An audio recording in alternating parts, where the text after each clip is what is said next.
Punjabi radio USA ਸੁਣ ਰਹੇ ਸਾਰੇ ਹੀ ਮਾਣਯੋਗ ਅਤੇ ਸਤਿਕਾਰ ਤੇ ਸਰੋਤਿਆਂ ਨੂੰ ਬਹੁਤ ਹੀ ਪਿਆਰ ਸਤਿਕਾਰ ਸਹਿਤ ਦੋਨੋਂ ਜੋੜ ਕੇ ਨਿੱਕੀ ਜਿਹੀ ਸਤਿ ਸ੍ਰੀ ਅਕਾਲ ਸਭ ਨੂੰ ਜੀਆਂ ਨੂੰ ਆਖਦੇ ਹਾਂ। ਸੋ ਤੇ ਪ੍ਰੋਗਰਾਮ ਦੇ ਵਿੱਚ ਆਪ ਸਭ ਦਾ ਨਿੱਘਾ ਸਵਾਗਤ ਹੈ। ਅੱਜ ਦਾ ਇਹ ਜਿਹੜਾ ਵਿਸ਼ੇਸ਼ ਪ੍ਰੋਗਰਾਮ ਤੁਹਾਡੇ ਲਈ ਆਪਾਂ ਲੈ ਕੇ ਹਾਜ਼ਰ ਹੁੰਦੇ ਹਾਂ, ਸਿੱਖ ਵਿਰਾਸਤ ਸਰਹੱਦੋਂ ਪਾਰ ਦਾ ਸਿੱਖ ਹਿਸਟਰੀ ਬਿਯੋਂਡ ਬਾਰਡਰਸ, ਇਸੇ ਨਾਮ ਦੀ ਕਿਤਾਬ ਦੇ ਲੇਖਕ ਡਾਕਟਰ ਦਲਵੀਰ ਸਿੰਘ ਪੰਨੂ ਹੁਣਾਂ ਦੇ ਨਾਲ ਇਸ ਪ੍ਰੋਗਰਾਮ ਦੇ ਵਿੱਚ ਆਪਾਂ ਗੱਲਬਾਤ ਕਰਦੇ ਹਾਂ। ਇਸ ਕਿਤਾਬ ਦੇ ਵਿੱਚ ਕੀ ਕੁਛ ਉਹਨਾਂ ਨੇ ਲਿਖਿਆ ਉਸ ਦੇ ਬਾਰੇ ਜਿਹੜੀ ਇਹ ਜਾਣਕਾਰੀ ਸਾਂਝੀ ਕਰਦੇ ਆ, ਉਹ ਆਪਣੇ ਉਸ ਕਿਤਾਬ ਤੱਕ ਕਿੱਦਾਂ ਪਹੁੰਚੇ ਉਸ ਦੇ ਬਾਰੇ ਆਪਣੇ ਗੱਲਬਾਤ ਕਰਦੇ ਆ, ਕਿੱਥੋਂ ਕੀ ਕੁਛ ਉਹਨਾਂ ਨੂੰ ਇਤਿਹਾਸ ਦੇ ਵਿੱਚ ਵਿਰਾਸਤ ਦੇ ਵਿੱਚ ਲੱਭਾ ਉਸ ਦੀ ਇਹ ਜਾਣਕਾਰੀ ਆ। ਸੋ ਬਿਯੋਂਡ ਬਾਰਡਰਸ ਇਸ ਕਰਕੇ ਕਿਉਂਕਿ ਆਪਣੇ ਇਹ ਪੰਜਾਬ ਦੇ ਸਰਹੱਦੋਂ ਪਾਰ ਲਹਿੰਦੇ ਪੰਜਾਬ ਜਦੋਂ ਇੱਕ ਟਾਈਮ ਦੇ ਉੱਤੇ ਸਾਰਾ ਕੁਛ ਇਕੱਠਾ ਸੀਗਾ ਖਾਲਸਾ ਰਾਜ ਦੇ ਦੌਰਾਨ, ਉਸ ਇਲਾਕੇ ਦਾ, ਉਸ ਥਾਂ ਦਾ, ਉਸ ਮੁਲਕ ਦੇ ਵਿੱਚ ਜਿਹੜੀ ਸਿੱਖ ਵਿਰਾਸਤ, ਸਿੱਖ ਇਤਿਹਾਸ, ਚਾਹੇ ਗੁਰੂ ਸਾਹਿਬਾਨ ਜਾਂ ਰਾਜਿਆਂ ਦੇ ਨਾਲ ਜਾਂ ਵਾਕਈ ਜਿਹੜੇ ਸਿੱਖ ਸ਼ਖਸੀਅਤਾਂ ਆ ਉਹਨਾਂ ਦੇ ਨਾਲ ਸੰਬੰਧਿਤ ਜਿਹੜੀ ਜਾਣਕਾਰੀ ਆ ਉਹ ਉੱਥੋਂ ਉਹਨਾਂ ਨੇ ਇਕੱਠੀ ਕੀਤੀ ਆ ਦਹਾਕਿਆਂ ਬੱਧੀ ਜਿਹੜੀ ਉਹਨਾਂ ਦੀ ਰਿਸਰਚ ਤੋਂ ਬਾਅਦ। ਸੋ ਉਸ ਦੇ ਬਾਰੇ ਆਪਾਂ ਇਸ ਕਿਤਾਬ ਦੇ ਬਾਰੇ ਜਿਹੜੀ ਗੱਲਬਾਤ ਕਰ ਰਹੇ ਹਾਂ। ਅਤੇ ਆਓ ਸਵਾਗਤ ਕਰਦੇ ਹਾਂ ਡਾਕਟਰ ਦਲਵੀਰ ਸਿੰਘ ਪੰਨੂ ਜੀ ਆਇਆਂ ਨੂੰ ਸਵਾਗਤ ਹੈ। ਸਤਿ ਸ਼੍ਰੀ ਅਕਾਲ ਜੀ। ਥੈਂਕ ਯੂ ਸੋ ਮਚ ਜੀ ਰਾਜਕਰਮਵੀਰ ਜੀ, ਤੁਹਾਡਾ ਬਹੁਤ ਬਹੁਤ ਧੰਨਵਾਦ। ਇੱਕ ਵਾਰੀ ਫਿਰ ਤੁਸੀਂ ਮੌਕਾ ਦਿੱਤਾ ਮੈਨੂੰ, ਥੈਂਕ ਯੂ ਜੀ। ਜੀ ਸੋ ਆਪਾਂ ਅੱਜ ਜਿਹੜੇ ਪਹਿਲਾ ਚੈਪਟਰ, ਪਹਿਲਾ ਅਧਿਆਏ ਇਸ ਕਿਤਾਬ ਦਾ ਦਾ ਸਿੱਖ ਹੈਰੀਟੇਜ ਬਿਯੋਂਡ ਬਾਰਡਰਸ, ਗੁਰਦੁਆਰਾ ਸਾਹਿਬ ਜਨਮ ਸਥਾਨ ਨਨਕਾਣਾ ਸਾਹਿਬ, ਉਸ ਦੇ ਨਾਲ ਜੁੜਿਆ ਹੋਇਆ, ਉਸ ਦੇ ਨਾਲ ਉੱਥੇ ਦੇ ਇਤਿਹਾਸ ਦੇ ਬਾਰੇ ਜਿਹੜੀ ਉਹ ਆਪਾਂ ਜਾਣਕਾਰੀਆਂ ਆ ਉਹ ਸਾਂਝੀਆਂ ਕਰ ਰਹੇ ਹਾਂ। ਉਸ ਦੇ ਨਾਲ ਉਸ ਦੇ ਬਾਰੇ ਜਿਹੜੀ ਉਹ ਗੱਲਬਾਤ ਕਰ ਰਹੇ ਹਾਂ। ਸੋ ਸਾਨੂੰ ਅੱਜ ਉਮੀਦ ਹੈਗੀ ਆ ਵੀ ਉਸ ਚੈਪਟਰ ਦੇ ਅਖੀਰਲੇ ਜਿਹੜੇ ਕੁਛ ਹਿੱਸੇ, ਕੁਛ ਪੰਨੇ ਰਹਿ ਗਏ ਆ, ਉਹਨਾਂ ਦੀ ਜਿਹੜੀ ਆਪਾਂ ਝਾਤਖੋਰੀ ਜਿਹੜੀ ਇਸ ਦੇ ਉੱਤੇ ਆਪਾਂ ਕਰੀਏ।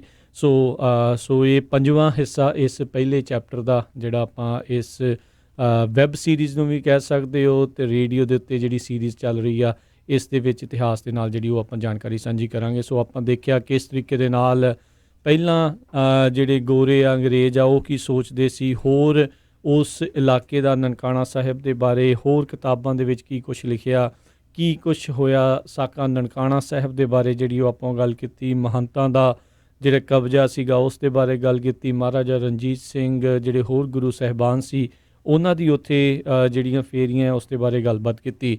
ਸੋ ਆਪਾਂ ਪਹਿਲੋਂ ਦੇ ਨਾਲ ਪਿਛਲੀ ਗੱਲ ਦੇ ਨਾਲ ਜੇ ਆਪਾਂ ਗੱਲ ਜੋੜਦੇ ਜਾਈਏ, ਨਨਕਾਣਾ ਸਾਹਿਬ ਦਾ ਜਿਹੜਾ ਸਾਕਾ ਹੋਇਆ, ਸਾਕਾ ਨਨਕਾਣਾ ਸਾਹਿਬ, ਉਸ ਦੇ ਬਾਰੇ ਆਪਾਂ ਗੱਲ ਕੀਤੀ, ਕਿੱਦਾਂ ਅੰਗਰੇਜ਼ਾਂ ਨੇ ਉਸ ਦੇ ਬਾਰੇ ਲਿਖਿਆ ਸੀਗਾ। ਸੋ ਉਸ ਤੋਂ ਬਾਅਦ ਦੇ ਵਿੱਚ ਗੁਰਦੁਆਰਾ ਸੁਧਾਰ ਲਹਿਰ ਵੀ ਜਿਹੜੀ ਉਹ ਚੱਲੀ, ਉਹਦਾ ਵੀ ਜ਼ਿਕਰ ਆਪਾਂ ਉਸ ਦੇ ਵਿੱਚ ਕੀਤਾ। ਸੋ ਹੁਣ ਜੇ ਆਪਾਂ ਗੱਲ ਕਰੀਏ ਵੀ ਜਦੋਂ ਹੁਣ ਗੁਰਦੁਆਰਾ ਐਕਟ ਜਿਹੜਾ ਆ ਉਹ ਪਾਸ ਹੋ ਗਿਆ ਸੀਗਾ, ਜਿਹੜਾ ਸ਼੍ਰੋਮਣੀ ਕਮੇਟੀ ਆ ਉਹਨਾਂ ਨੂੰ ਇਸ ਦਾ ਸਾਰਾ ਸੇਵਾ ਸੰਭਾਲ ਦਾ ਜਿਹੜਾ ਉਹ ਮੌਕਾ ਜਿਹੜਾ ਉਹ ਮਿਲਿਆ ਸੀਗਾ। ਸੋ ਕੀ ਕੁਛ ਉਸ ਦੇ ਦੌਰਾਨ ਜਦੋਂ ਇਹਨਾਂ ਨੂੰ ਕਹਿ ਲਓ ਵੀ ਕੁੰਜੀਆਂ ਜਦੋਂ ਮਿਲੀਆਂ, ਚਾਬੀਆਂ ਮਿਲੀਆਂ, ਸੋ ਕੀ ਮਿਲਿਆ, ਕਿੰਨੀ ਜ਼ਮੀਨ ਮਿਲੀ, ਕੀ ਕੁਛ ਸੀਗਾ ਇਸ ਗੁਰਦੁਆਰਾ ਜਿਹੜਾ ਐਕਟ ਪਾਸ ਹੋਣ ਤੋਂ ਬਾਅਦ ਦੇ ਵਿੱਚ? ਜੀ ਬਿਲਕੁਲ, ਤੁਹਾਡਾ ਆਨਸਰ ਦੇਣ ਤੋਂ ਪਹਿਲਾਂ ਮੈਂ ਸਭ ਤੋਂ ਪਹਿਲਾਂ ਐਕਚੁਅਲੀ ਸ਼ੁਕਰੀਆ ਅਦਾ ਕਰ ਦੇਵਾਂ ਬਹੁਤ ਸਾਰੇ ਤੁਹਾਡੇ ਸੁਣਨ ਵਾਲੇ ਸਰੋਤੇ ਪੰਜਾਬੀ ਰੇਡੀਓ USA ਜਿਨ੍ਹਾਂ ਨੇ ਕਿਤਾਬ ਖਰੀਦੀ ਅਤੇ ਮੁੜ ਕੇ ਉਹਨਾਂ ਨੇ ਮੈਨੂੰ ਮੈਸੇਜ ਭੇਜਿਆ ਕਿ ਉਹਨਾਂ ਨੇ ਪੰਜਾਬੀ ਰੇਡੀਓ USA ਤੋਂ ਸੁਣ ਕੇ ਪ੍ਰੋਗਰਾਮ ਇਹ ਬੁੱਕ ਖਰੀਦੀ ਹੈ। ਮੈਂ ਉਹਨਾਂ ਦਾ ਬਹੁਤ ਤਹਿ ਦਿਲੋਂ ਸ਼ੁਕਰੀਆ ਅਦਾ ਕਰਦਾ। ਸਾਡੇ ਲਈ, ਸਾਡੀ ਪੂਰੀ ਟੀਮ ਜਿਹੜੀ ਪਾਕਿਸਤਾਨ 'ਚ ਅਸੀਂ ਕੰਮ ਕਰਦੇ ਹਾਂ, ਉਹਨਾਂ ਲਈ ਬਹੁਤ ਮਾਣ ਦੀ ਗੱਲ ਹੈ ਜਦੋਂ ਸਾਨੂੰ ਇਹੋ ਜਿਹਾ ਕੋਈ ਮੈਸੇਜ ਸੋਸ਼ਲ ਮੀਡੀਆ ਦੇ ਥਰੂ ਮਿਲਦਾ ਹੈ। ਸਾਨੂੰ ਲੱਗਦਾ ਹੈ ਕਿ ਸਾਡੀ ਜਿਹੜੀ ਮਿਹਨਤ ਹੈ 10-12 ਸਾਲਾਂ ਦੀ, ਤੁਸੀਂ ਉਸਨੂੰ ਕਹਿ ਲਓ ਵੀ ਐਕਨੋਲੇਜ ਕਰਦੇ ਹੋ। ਸਾਡੇ ਲਈ ਇਹ ਹੋਰ ਸਾਡੇ ਜਿਹੜੀ ਟੀਮ ਹੈ ਉਹਦੀ ਹੌਸਲਾ ਅਫਜ਼ਾਈ ਹੁੰਦੀ ਹੈ। ਅਤੇ ਤੁਹਾਡਾ ਕੁਐਸਚਨ ਹੈ ਰਾਜਕਰਮਵੀਰ ਜੀ ਕਿ ਜਿਹੜਾ ਨਨਕਾਣਾ ਸਾਹਿਬ ਜਦੋਂ ਸ਼੍ਰੋਮਣੀ ਕਮੇਟੀ ਨੂੰ ਚਾਬੀਆਂ ਮਿਲ ਗਈਆਂ, ਦਰਅਸਲ ਜਿਹੜਾ ਸਿੱਖ ਗੁਰਦੁਆਰਾ ਐਕਟ ਹੈ ਜੀ, ਇਹ ਇਨ ਇਫੈਕਟ 'ਚ ਆਇਆ ਸੀ 1926 'ਚ ਜੀ। 1926 'ਚ ਜਦੋਂ ਸਿੱਖ ਗੁਰਦੁਆਰਾ ਐਕਟ ਬਣਿਆ, ਪਾਸ ਹੋ ਗਿਆ, ਇਹਦਾ ਇੱਕ ਸੈਕਸ਼ਨ ਸੀ 85 ਸੈਕਸ਼ਨ ਦੇ ਵਿੱਚ ਲੋਕਲ ਕਮੇਟੀਆਂ ਬਣਾਈਆਂ ਗਈਆਂ ਗੁਰਦੁਆਰਾ ਸਾਹਿਬ ਦੀਆਂ। ਇੱਦਾਂ ਹੀ ਜਿਹੜੀ ਨਨਕਾਣਾ ਸਾਹਿਬ ਦੀ ਲੋਕਲ ਕਮੇਟੀ ਬਣਾਈ ਗਈ, ਉਹਨੂੰ ਜਿਹੜਾ ਗੁਰਦੁਆਰਾ ਟ੍ਰਿਬਿਊਨਲ ਸੀ, ਇੱਕ ਜਿਹੜਾ ਕਹਿ ਲਓ ਵੀ ਇੱਕ ਸੰਸਥਾ, ਇੱਕ ਇਹੋ ਜਿਹਾ ਲੀਗਲ ਬੋਰਡ ਸੀ ਜਿਹਨੇ ਕਿ ਗੁਰਦੁਆਰੇ ਨੂੰ ਕਿੰਨੀ ਪ੍ਰਾਪਰਟੀ ਅਲਾਟ ਹੋਣੀ ਆ ਮਹੰਤਾਂ ਤੋਂ ਲੈ ਕੇ, ਉਹਦਾ ਕੰਮ ਸੀ ਗੁਰਦੁਆਰਾ ਟ੍ਰਿਬਿਊਨਲ ਦਾ। ਉਹਨਾਂ ਨੇ 17,675 ਏਕੜ ਜ਼ਮੀਨ ਸੀ ਜਿਹੜੀ ਉਹ ਗੁਰਦੁਆਰਾ ਨਨਕਾਣਾ ਸਾਹਿਬ ਨੂੰ ਅਲਾਟ ਕੀਤੀ, ਪਰ ਕੁਛ ਹੋਰ ਲੀਗਲ ਇਸ਼ੂਜ਼ ਕਰਕੇ ਜਿਹੜੀ ਐਗਰੀਕਲਚਰਲ ਏਰੀਆ, ਜਿਹੜਾ ਵਾਹੀਯੋਗ ਏਰੀਆ ਸੀਗਾ ਨਨਕਾਣਾ ਸਾਹਿਬ ਸਟੇਟ ਨੂੰ ਮਿਲਿਆ, ਜਿਹੜਾ ਸਿੱਖ ਕਮਿਊਨਿਟੀ ਦੇ ਹੱਥਾਂ 'ਚ ਆਇਆ, ਉਹ ਸੀਗਾ 15,927 ਏਕੜ। ਸੋ ਇੰਨੀ ਜ਼ਮੀਨ ਸੀ ਜਿਹੜੀ ਇਹ ਸਿੱਖ ਕਮਿਊਨਿਟੀ ਨੂੰ ਨਨਕਾਣਾ ਸਾਹਿਬ ਸਟੇਟ ਦੀ ਮਿਲੀ ਸ਼੍ਰੋਮਣੀ ਕਮੇਟੀ ਦੇ ਕੰਟਰੋਲ ਲੈਣ ਤੋਂ ਬਾਅਦ ਵਿੱਚ। ਜੀ। ਸੋ ਜਿਹੜੀ ਤੁਸੀਂ ਕਹਿੰਦੇ ਹੋ ਵੀ ਵਾਹੀਯੋਗ 15,000 ਤੋਂ ਵੱਧ ਏਕੜ ਜ਼ਮੀਨ ਆ, ਕੀ ਹੁਣ ਉੱਥੇ ਵਾਹੀ ਹੁੰਦੀ ਆ? ਜੀ ਬਿਲਕੁਲ, ਉਹ ਜ਼ਮੀਨ ਹਾਲੇ ਵੀ ਵਾਹੀਯੋਗ ਹੈਗੀ ਆ। ਉਹਦੇ ਚੋਂ ਕਾਫੀ ਜ਼ਮੀਨ ਜਿਹੜੀ ਅੱਗੇ ਫਰਦਰ ਰਿਲੀਜ਼ ਕੀਤੀ ਹੋਈ ਹੈ, ਪਰ ਇਹ ਹਾਈਲੀ ਫਰਟਾਈਲ ਜਿਹੜੀ ਹੈਗੀ ਆ ਲੈਂਡ ਹੈਗੀ ਆ, ਕਿਉਂਕਿ ਜਦੋਂ ਆਪਾਂ ਪਹਿਲੀ ਕਿਸ਼ਤ ਗੱਲ ਕਰਕੇ ਹਟੇ ਆ, ਇਹ ਇਲਾਕਾ ਉਹ ਸੀ ਜਿਹੜਾ ਕਿ ਲੋਅਰ ਚਨਾਬ ਕਨਾਲ ਦੀ ਜਦੋਂ ਫਰਦਰ ਟ੍ਰਿਬਿਊਟਰੀਜ਼ ਇਸ ਇਲਾਕੇ 'ਚੋਂ ਲੱਗੀਆਂ ਸੀ, ਉਹਨੇ 15-20 ਸਾਲਾਂ 'ਚ ਹੀ ਇਸ ਇਲਾਕੇ ਦੀ ਜ਼ਮੀਨ ਨੂੰ ਬਹੁਤ ਜ਼ਿਆਦਾ ਜਿਹੜਾ ਉਪਜਾਊ ਕਰ ਦਿੱਤਾ ਸੀ। ਸੋ ਬਹੁਤ ਫਰਟਾਈਲ ਲੈਂਡ ਹੈਗੀ ਹੈ। ਜੀ ਜੀ। ਅਤੇ ਜਿਸ ਤਰ੍ਹਾਂ ਤੁਸੀਂ ਇਹ ਦੱਸਿਆ ਵੀ ਸੋ ਵਧੀਆ ਜਿਹੜਾ ਕਾਰਜਕਾਰੀ ਅੱਗੇ ਸਬ ਲੀਜ਼ਿੰਗ ਇੱਕ ਹਿਸਾਬ ਦੇ ਨਾਲ ਲੀਜ਼ਿੰਗ ਜਿਹੜੀ ਉਹਨਾਂ ਨੇ ਉਹ ਕੀਤੀ ਹੋਈ ਆ। ਸੋ ਅਜੇ ਕੋਈ ਇਸ ਚੀਜ਼ ਨੂੰ ਲੈ ਕੇ ਹੁਣ ਜਦੋਂ ਤੁਸੀਂ ਰੀਸੈਂਟਲੀ ਜਦੋਂ ਜਾ ਕੇ ਆਏ ਆ, ਤੁਹਾਨੂੰ ਇਸ ਜ਼ਮੀਨ ਦੇ ਵਿੱਚ ਜਾਣ ਦਾ ਮੌਕਾ ਮਿਲਿਆ, ਘੁੰਮ ਫਿਰ ਕੇ ਆਏ ਆ ਉੱਥੇ? ਜੀ ਬਿਲਕੁਲ, ਜਿੰਨਾ ਵੀ ਇਲਾਕਾ ਹੈ ਆਲੇ ਦੁਆਲੇ ਨਨਕਾਣਾ ਸਾਹਿਬ ਦਾ ਇਲਾਕਾ ਹੈਗਾ, ਇਹ ਸਾਰਾ ਨਨਕਾਣਾ ਸਾਹਿਬ ਦੀ ਉਸ ਸਟੇਟ ਦੇ ਵਿੱਚ ਹੀ ਹੈਗਾ।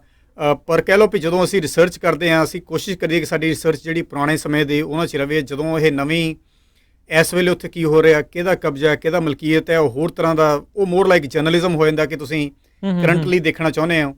ਉਸ ਚੀਜ਼ ਦੇ ਲਈ ਵੀ ਕਈ ਵਾਰੀ ਫਿਰ ਉੱਥੇ ਦੇ ਲੋਕਲ ਲੋਕ ਜਾਂ ਕਹਿ ਲਓ ਵੀ ਸਰਕਾਰੀ ਬੋਰਡ ਜਿਹੜੇ ਉਹ ਲਾਈਕ ਨਹੀਂ ਕਰਦੇ। ਸੋ ਮੈਂ ਆਪਣਾ ਜਿਹੜਾ ਕੰਮ ਹੈਗਾ ਲਿਮਿਟਡ ਉਸ ਹਿਸਾਬ ਨਾਲ ਮੈਂ ਲਿਮਿਟਡ 47 ਤੋਂ ਪਹਿਲਾਂ ਰੱਖਦਾ ਹੁੰਦਾ ਕਿ ਕੀ ਹੋਇਆ, ਕਿੱਦਾਂ ਹੋਇਆ, ਤਾਂ ਕਿ ਉੱਥੇ ਦੇ ਲੋਕ ਸਾਨੂੰ ਸਪੋਰਟ ਕਰੀ ਜਾਣ, ਕਿਉਂਕਿ ਉੱਥੇ ਵੀ ਹਰੇਕ ਤਰ੍ਹਾਂ ਦੀ ਪੋਲੀਟਿਕਸ ਹੈਗੀ ਆ, ਹਰੇਕ ਲੋਕਾਂ ਦੇ ਮਤਲਬ ਉਹਨਾਂ ਨੇ ਆਪਣਾ ਵੀ ਕਈ ਵਾਰੀ ਇੰਟਰਸਟ ਦੇਖਣਾ ਹੁੰਦਾ। ਸੋ ਅਸੀਂ ਕੋਸ਼ਿਸ਼ ਕਰੀ ਦੀ ਆ ਕਿ ਆਪਣੀ ਜਿਹੜੀ ਰਿਸਰਚ ਹੈ, ਹੁਣ ਜਿੱਦਾਂ ਮੈਂ ਤੁਹਾਨੂੰ ਇੱਥੇ ਕੁਝ ਲਾਈਨਾਂ ਇੱਥੇ ਹੋਰ ਐਡ ਕਰ ਦਿੰਦਾ, ਇਹ ਜਿਹੜੀ ਕਮੇਟੀ ਬਣੀ ਸੀਗੀ ਨਨਕਾਣਾ ਸਾਹਿਬ, ਜੀ ਜੀ, ਇਹ ਕਮੇਟੀ ਦੇ ਵਿੱਚ ਜਿੱਦਾਂ ਮੇਰਾ ਇਹ ਰਿਸਰਚ ਦਾ ਕੰਮ ਹੈ ਕਿ ਉਹ ਕਮੇਟੀ ਕੀ ਸੀ, ਕਿੱਥੋਂ ਮੈਂਬਰ ਉਹ ਸਿਲੈਕਟ ਕੀਤੇ ਗਏ ਜੀ। ਸੋ ਜਿਹੜੀ ਇਹ ਲੋਕਲ ਕਮੇਟੀ ਬਣਾਈ ਗਈ ਨਨਕਾਣਾ ਸਾਹਿਬ ਸਟੇਟ ਨੂੰ ਸਾਂਭਣ ਦੇ ਲਈ, ਨਨਕਾਣਾ ਸਾਹਿਬ ਗੁਰਦੁਆਰਾ ਨੂੰ ਮੈਨੇਜ ਕਰਨ ਦੇ ਲਈ, ਇਹਦੇ ਵਿੱਚ 13 ਮੈਂਬਰ ਸੀਗੇ ਜੀ, ਜਿਨ੍ਹਾਂ ਵਿੱਚੋਂ ਕਿ ਡਿਸਟ੍ਰਿਕਟ ਸ਼ੇਖੂਪੁਰਾ, ਗੁਜਰਾਂਵਾਲਾ, ਲਾਇਲਪੁਰ ਤੇ ਲਾਹੌਰ ਤੇ ਨਨਕਾਣਾ ਸਾਹਿਬ, ਤੇ ਇਹਨਾਂ ਤੋਂ ਬਿਨਾਂ ਇਹ ਤਾਂ ਸੀਗੇ 13 ਮੈਂਬਰ ਇਹਨਾਂ ਸ਼ਹਿਰਾਂ ਦੇ, ਇਹਨਾਂ ਜ਼ਿਲ੍ਹਿਆਂ ਦੇ ਜੀ, ਤੇ 5 ਮੈਂਬਰ ਸੀ ਜਿਹੜੇ SGPC ਨੇ ਅੰਮ੍ਰਿਤਸਰ ਤੋਂ ਨੋਮੀਨੇਟ ਕਰਕੇ ਭੇਜੇ।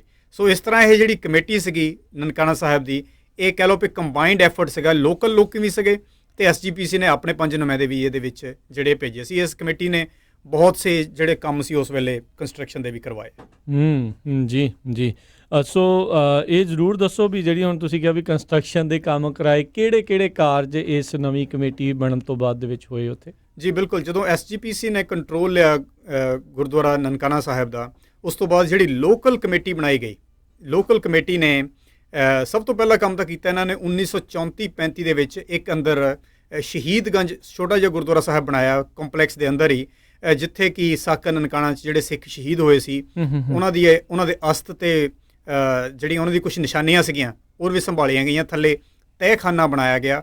ਉਹ ਜਗ੍ਹਾ ਹਾਲੇ ਵੀ ਉੱਥੇ ਮੌਜੂਦ ਹੈਗੀ ਹੈ, ਜਿੱਥੇ ਕਿ ਪਿੱਛੇ ਜੇ ਇੰਡੀਆ ਤੋਂ ਜਦੋਂ ਇੱਕ ਵਾਰੀ ਦਿੱਲੀ ਤੋਂ ਸੋਨੇ ਦੀ ਪਾਲਕੀ ਭੇਜੀ ਗਈ ਸੀਗੀ, ਜੀ ਜੀ ਜੀ, ਉਹ ਮੇਨ ਜਿਹੜੀ ਬਿਲਡਿੰਗ ਹੈ, ਮੇਨ ਪ੍ਰਕਾਸ਼ ਸਥਾਨ, ਉਹਦੇ ਅੰਦਰ ਐਂਟਰ ਨਹੀਂ ਹੋ ਸਕੀ ਉਹ, ਕਿਉਂਕਿ ਉਹਦਾ ਸਾਈਜ਼ ਵੱਡਾ ਸੀ। ਉਹ ਜਿਹੜਾ ਦਰਵਾਜ਼ਾ ਸੀ ਜਿਹੜਾ ਮੇਨ ਸਥਾਨ ਦਾ ਛੋਟਾ ਹੈ।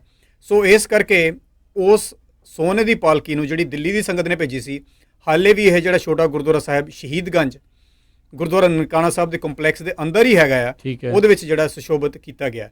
ਸੋ ਇਹ ਇੱਕ ਪਹਿਲਾ ਪ੍ਰੋਜੈਕਟ ਸੀ ਜਿਹੜਾ ਨਨਕਾਣਾ ਸਾਹਿਬ ਕਮੇਟੀ ਨੇ 1934-35 ਦੇ ਵਿੱਚ ਕੀਤਾ ਸੀਗਾ।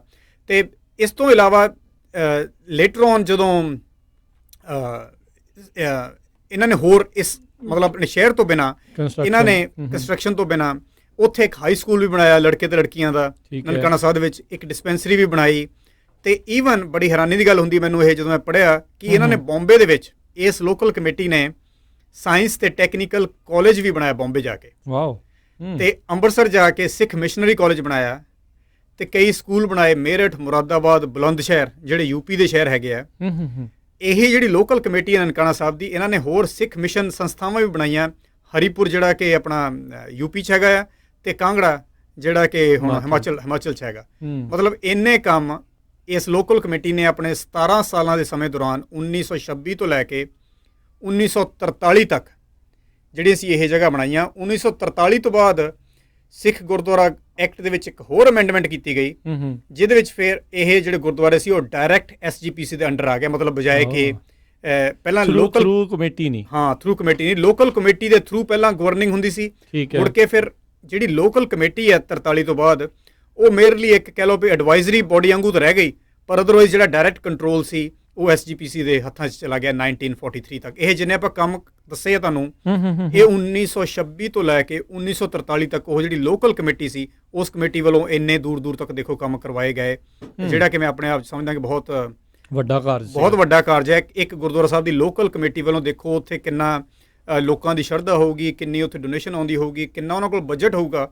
ਔਰ ਕਿੰਨੀ ਵਿਲ ਪਾਵਰ ਹੋਊਗੀ। ਸਭ ਤੋਂ ਵੱਡੀ ਗੱਲ ਹੈ ਖਿਆਲੀ ਵੀ ਸੀਗੇ ਇਹਦਾ ਮਤਲਬ ਬਹੁਤ ਉਸ ਟਾਈਮ ਦੇ ਉੱਤੇ। ਬਿਲਕੁਲ ਜੀ ਬਿਲਕੁਲ। ਦੇਖੋ ਔਰ ਉੱਥੇ ਜਿਹੜਾ ਬਾਹਰ ਦੇ ਇਲਾਕੇ ਦੇ ਜਿਹੜੇ ਸਿੱਖ ਸੀਗੇ ਉਹ ਵੀ ਕਿੰਨੇ ਗੁਰਦੁਆਰਾ ਸਾਹਿਬ ਨੂੰ ਹੈਲਪ ਕਰਦੇ ਹੋਣਗੇ। ਗੁਰਦੁਆਰਾ ਸਾਹਿਬ ਦੇ ਲਈ ਜਿਹੜੀ ਡੋਨੇਸ਼ਨ ਸੀਗੀਆਂ ਉਹਨਾਂ ਦੀ ਅਮਾਊਂਟ ਕਿੰਨੀ ਜ਼ਿਆਦਾ ਹੋਊਗੀ ਔਰ ਲੋਕਾਂ ਦੇ ਵਿੱਚ ਫਰਾਖ ਦਿਲੀ ਕਿੰਨੀ ਜ਼ਿਆਦਾ ਹੋਊਗੀ, ਜਿਹਦੇ ਕਰਕੇ ਇਹ ਜਿਹੜਾ ਇੰਨੇ ਵੱਡੇ ਕੰਮ ਸੀ ਇੱਕ ਗੁਰਦੁਆਰਾ ਸਾਹਿਬ ਦੀ ਲੋਕਲ ਕਮੇਟੀ ਨੇ ਪੂਰੇ ਇੰਡੀਆ ਭਰ 'ਚ ਕੀਤੇ ਨੇ ਜੀ। ਕੀ ਤੁਹਾਨੂੰ ਹੋਰ ਵੀ ਕੋਈ ਦਸਤਾਵੇਜ਼ ਜਾਂ ਮਿਲੇ ਆ ਵੀ ਇਸੇ ਹੀ ਪੱਧਰ ਦੇ ਉੱਤੇ ਇਸੇ ਸਮੇਂ ਦੌਰਾਨ ਹੋਰ ਗੁਰੂ ਘਰਾਂ ਵੱਲੋਂ ਵੀ ਇਦਾਂ ਦੇ ਵੱਡੇ ਕਾਰਜ ਹੋ ਰਹੇ ਸੀਗੇ? ਜੀ ਬਿਲਕੁਲ। ਜਿਵੇਂ ਜਿਵੇਂ ਆਪਾਂ ਹੋਰ ਗੁਰਦੁਆਰਾ ਸਾਹਿਬ ਜਾਂਦੇ ਜਾਵਾਂਗੇ ਉਹ ਮਿਲਦੇ ਜਾਣਗੇ, ਪਰ ਹਮੇਸ਼ਾ ਹਰੇਕ ਨੇ ਲੋਕਲ ਤਾਂ ਕੀਤੇ ਆ। ਜਿੱਦਾਂ ਇਹਨਾਂ ਨੇ ਵੀ ਉੱਥੇ ਬਾਗ ਲਾਏ ਸੀ, ਲੋਕਲ ਖੇਤੀਬਾੜੀ ਵੀ ਇਹਨਾਂ ਨੇ ਬਹੁਤ ਕੀਤੀ, ਪਰ ਦੂਰ ਦੁਰਾਡੇ ਸ਼ਹਿਰਾਂ 'ਚ ਜਾ ਕੇ ਮੇਰਠ, ਮੁਰਾਦਾਬਾਦ, ਬੁਲੰਦ ਸ਼ਹਿਰ, ਬੰਬੇ, ਅੰਮ੍ਰਿਤਸਰ, ਕਾਂਗੜਾ 'ਚ ਐਡੀ ਦੂਰ ਜਾ ਕੇ ਕਿਸੇ ਲੋਕਲ ਕਮੇਟੀ ਵੱਲੋਂ ਮੈਨੂੰ ਇੰਨੇ ਵੱਡੇ ਲੈਵਲ ਤੇ ਕੰਮ ਨਹੀਂ ਨਜ਼ਰ ਆਇਆ। ਇਹ ਕੰਮ ਤਾਂ ਐਸਜੀਪੀਸੀ ਨੇ ਤਾਂ ਜ਼ਰੂਰ ਕੀਤੇ ਆ ਜੀ ਜੀ, ਪਰ ਕਿਸੇ ਲੋਕਲ ਗੁਰਦੁਆਰਾ ਕਮੇਟੀ ਵੱਲੋਂ ਇੰਨੇ ਵੱਡੇ ਲੈਵਲ ਤੇ ਸਿੱਖ ਧਰਮ ਦੇ ਪ੍ਰਸਾਰ ਲਈ ਕੰਮ ਕਰਨਾ ਬਹੁਤ ਹੀ ਮਾਇਨਾ ਰੱਖਦਾ ਜੀ। ਤੇ ਜਦੋਂ ਹੁਣ ਤੁਸੀਂ ਰਿਸਰਚ ਕਰ ਰਹੇ ਸੀ 43 ਤੇ ਬਾਅਦ ਦੇ ਵਿੱਚ, ਜਿੱਦਾਂ ਤੁਸੀਂ ਕਿਹਾ ਵੀ ਉਹ ਕਮੇਟੀ ਨਹੀਂ, ਫਿਰ ਐਸਜੀਪੀਸੀ ਦੇ ਅਧੀਨ ਸਾਰਾ ਕੁਝ ਜਿਹੜਾ ਉਹ ਆ ਗਿਆ ਜੀ। ਕੀ ਲੋਕਾਂ ਦੀ ਉਦੋਂ ਫਿਰ ਰਾਏ ਬਣੀ, ਜਿਹੜੇ ਲੋਕ ਸੀਗੇ ਜਾਂ ਉੱਥੇ ਜਿਹੜੀ ਮਦਦ ਕਰਨਾ ਚਾਹੁੰਦੇ ਸੀਗੇ? ਕੀ ਕਮੇਟੀ ਦੇ ਵਿੱਚ ਇਦਾਂ ਦਾ ਉਹਨਾਂ ਨੂੰ ਲੱਗਾ ਵੀ ਉਹਨਾਂ ਦੇ ਹੱਥ ਵੱਜ ਗਏ ਆ ਜਾਂ ਕੁਝ ਇਦਾਂ ਦੀਆਂ ਚੀਜ਼ਾਂ ਮਿਲੀਆਂ ਤੁਹਾਨੂੰ? ਜੀ ਉੱਥੇ ਕੁਝ ਕਈ ਗੱਲਾਂ ਇਹੋ ਜਿਹੀਆਂ ਪੁਆਇੰਟਸ ਹੈਗੇ ਆ, ਪਰ ਆਈ ਟਰਾਈ ਟੂ ਪੀ ਉਹਨੂੰ ਆਪਾਂ ਜਿਹ 'ਚ ਪੋਜ਼ਿਟਿਵ ਚੀਜ਼ਾਂ ਉਹਦੇ ਵਿੱਚ ਕੱਢ ਲਈਆਂ ਆਪਣੇ ਕੰਮ ਦੇ ਵਿੱਚ। ਉਹਦੇ 'ਚ ਮੈਨੂੰ ਇਹ ਮਿਲਿਆ ਕਿ ਜਦੋਂ ਸ਼੍ਰੋਮਣੀ ਕਮੇਟੀ ਨੇ ਇਹਦਾ ਅਧਿਕਾਰ ਲਿਆ, ਪੋਜ਼ਿਟਿਵ ਚੀਜ਼ ਹੈਗੀ ਕਿ ਸਭ ਤੋਂ ਪਹਿਲਾਂ ਤਾਂ ਉਹਨਾਂ ਨੇ ਕਿਹਾ ਵੀ ਇਹ ਜਿਹੜੀ ਬਿਲਡਿੰਗ ਹੈ ਇਹਨੂੰ ਵੱਡਾ ਕੀਤਾ ਜਾਵੇ। ਜਿਹੜੀ ਨਨਕਾਣਾ ਸਾਹਿਬ ਦੀ ਬਿਲਡਿੰਗ ਹਾਲੇ ਵੀ ਛੋਟੀ ਹੈਗੀ ਹੈ, ਛੋਟੇ ਸਾਈਜ਼ ਦੀ ਹੈਗੀ ਜੀ। ਸੋ ਉਹਨਾਂ ਨੇ 1944 ਅਕਤੂਬਰ 30 ਨੂੰ ਮਤਾ ਪਾਸ ਕੀਤਾ, 2 ਲੱਖ ਰੁਪਈਆ ਇਹਨੂੰ ਅਲਾਟ ਕੀਤਾ ਇਸ ਜਗ੍ਹਾ ਨੂੰ ਕਿ ਇੱਥੇ ਬਿਲਡਿੰਗ ਜਿਹੜੀ ਆ ਵੱਡੀ ਬਣਾਈ ਜਾਵੇ। ਅਕਤੂਬਰ 30 1944 ਨੂੰ।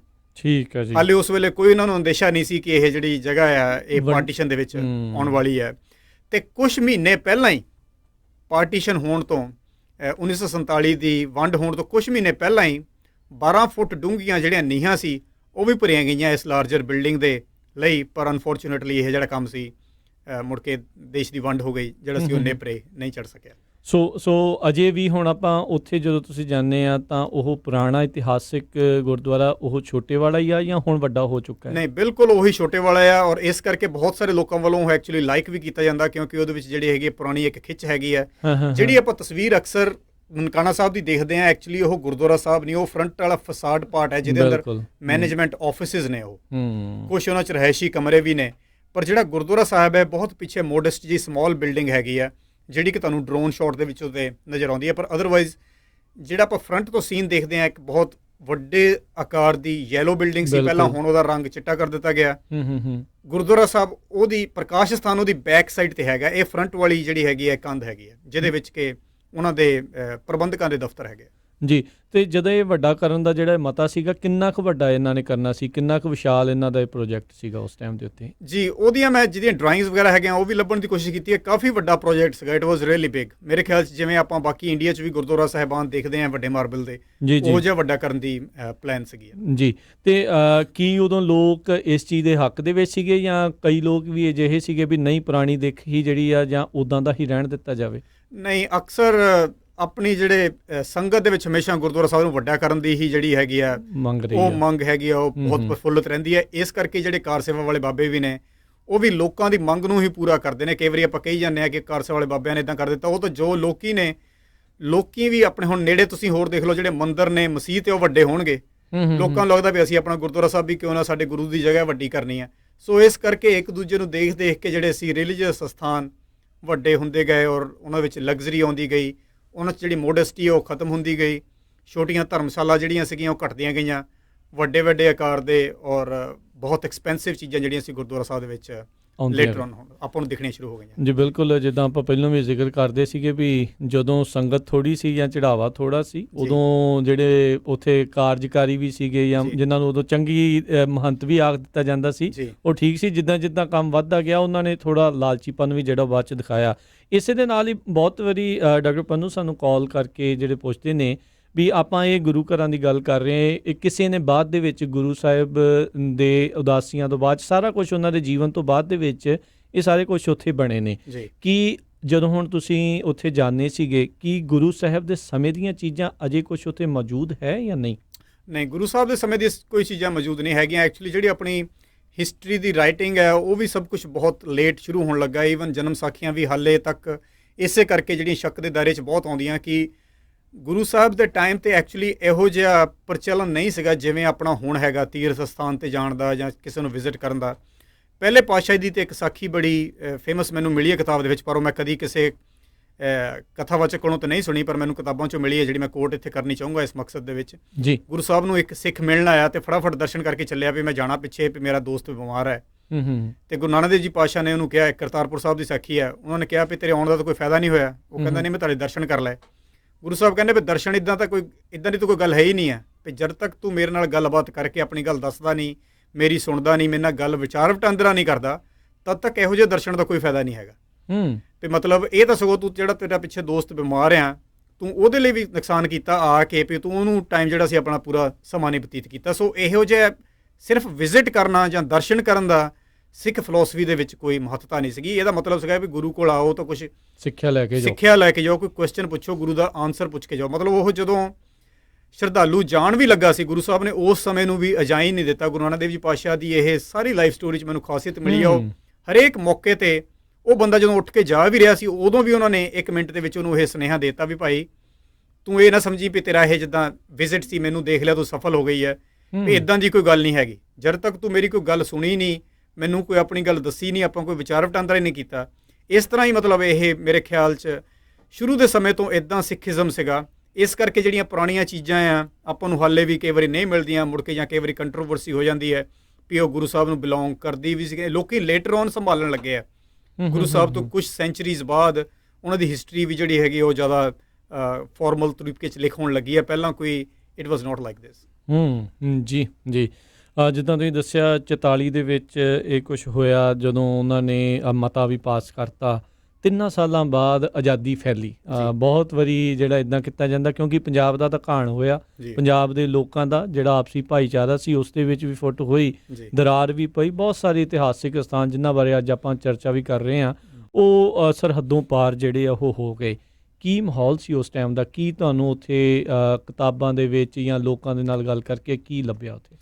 ਜੀ, ਨਨਕਾਣਾ ਸਾਹਿਬ ਮਾਹੌਲ ਬਹੁਤ ਹੀ ਭਾਵੁਕ ਸੀਗਾ, ਕਿਉਂਕਿ ਲੋਕਾਂ ਨੂੰ ਇਹ ਪੂਰੀ ਆਸ ਸੀ ਕਿ ਜੋ ਮਰਜ਼ੀ ਹੋ ਜਾਵੇ, ਨਨਕਾਣਾ ਸਾਹਿਬ ਜਿਹੜਾ ਹੈ ਇਹ ਇੰਡੀਆ ਦੇ ਪਾਰਟ ਰਹਿਣਾ।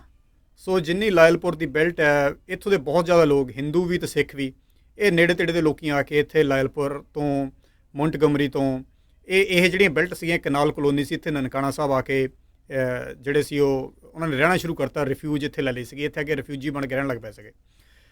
ਸੋ ਅਗਸਤ 17 ਮਤਲਬ 15 ਅਗਸਤ ਤੋਂ 2 ਦਿਨਾਂ ਬਾਅਦ ਰੇਡੀਓ ਸਟੇਸ਼ਨ ਲਾਹੌਰ ਤੋਂ ਅਨਾਊਂਸਮੈਂਟ ਹੋਈ ਵੀ ਜਿਹੜਾ ਨਨਕਾਣਾ ਸਾਹਿਬ ਹੈ ਇਹ ਨਵਾਂ ਕੰਟਰੀ ਜਿਹੜਾ ਪਾਕਿਸਤਾਨ ਬਣਿਆ ਉਹਦੇ ਵਿੱਚ ਆਊਗਾ, ਜਿਹਦੇ ਨਾਲ ਕਿ ਜਿੰਨੇ ਉੱਥੇ ਲੋਕੀ ਸੀ ਅਬਾਊਟ 2 ਲੱਖ ਦੇ ਕਰੀਬ ਰਿਫਿਊਜੀ ਉਸ ਵੇਲੇ ਨਨਕਾਣਾ ਸਾਹਿਬ 'ਚ ਸੀਗੇ, ਜਿਹੜੇ ਕਿ ਕਹਿ ਲਓ ਵੀ ਉਹਨਾਂ ਦੇ ਸਾਹ ਸੁੱਕੇ ਹੋਏ ਸੀਗੇ, ਵੀ ਉਹ ਇਸ ਚੀਜ਼ ਲਈ ਉੱਥੇ ਆ ਗਿਆ ਸੀ ਵੀ ਚਲੋ ਥੋੜ੍ਹੇ ਦਿਨ ਇੱਥੇ ਰਹਿ ਲੈਂਦੇ ਹਾਂ, ਮੁੜ ਕੇ ਆਪਣੇ ਘਰਾਂ ਨੂੰ ਵਾਪਸ ਚਲ ਜਾਵਾਂਗੇ। ਲੋਕਾਂ ਨੂੰ ਤਾਂ ਇਹ ਵੀ ਨਹੀਂ ਸੀ ਪਤਾ, ਪਿੰਡਾਂ ਦੇ ਲੋਕਾਂ ਨੂੰ, ਵੀ ਇਹ ਜਿਹੜਾ ਹੈਗਾ ਪਰਮਾਨੈਂਟ ਸੈਟਲਮੈਂਟ ਹੈਗੀ ਆ, ਕੋਈ ਇੱਦਾਂ ਟੈਂਪਰੇਰੀ ਨਹੀਂ ਹੈਗਾ।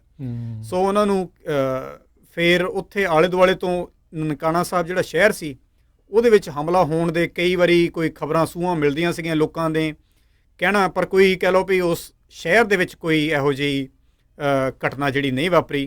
ਅਤੇ ਭਰੇ ਦਿਲ ਦੇ ਨਾਲ ਸਤੰਬਰ 7 1947 ਨੂੰ ਇੱਕ ਬਹੁਤ ਵੱਡਾ ਕਾਫਲਾ ਜਦੋਂ ਸਿੱਖ ਟਰੂਪਸ ਉੱਥੇ ਪਹੁੰਚੇ, ਸਿੱਖ ਫੌਜੀ ਗਏ, ਸਿੱਖ ਰੈਜੀਮੈਂਟ ਗਈ, ਉਹਨਾਂ ਦੀ ਨਿਗਰਾਨੀ ਦੇ ਹੇਠ ਇਹਨਾਂ ਨੇ ਫਿਰ ਨਨਕਾਣਾ ਸਾਹਿਬ ਛੱਡਿਆ।